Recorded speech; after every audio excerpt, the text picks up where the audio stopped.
Okay, okay din, okay din. Ikaw, what's What's your name, sir? Baby Rob. Okay. Yes. And we are still with... And Chong D! Yeah! And Chong. Siyempre, K-pop has taken over our country. Okay.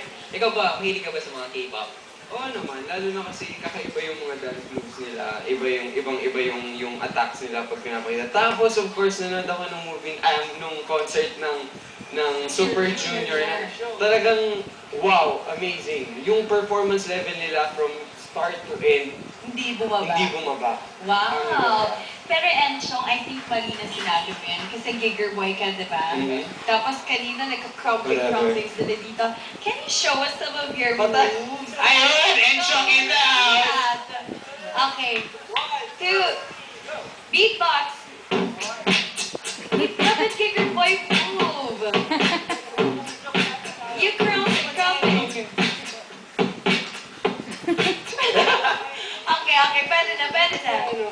Sinasabi ko nga sa Giger Boys, hindi talaga ako yung pag pinasayaw mo, marunong talaga sumayaw. Kailangan talaga i-choreograph sa akin kasi yun lang yung way ko para makasayaw. Pero in fairness, okay yung headbutt mo yung air. Bisa Bianca, kaya mo yun? Bisa Bianca? Yung ganun ka na. Wait, so, di ba kanina sinabi mo mahilig ka sa K-pop? Dahil gwapo ko ulit, Enchong. This is for you. Our next video. You kiss at Number number 2. 2. Sana magustuhan mo.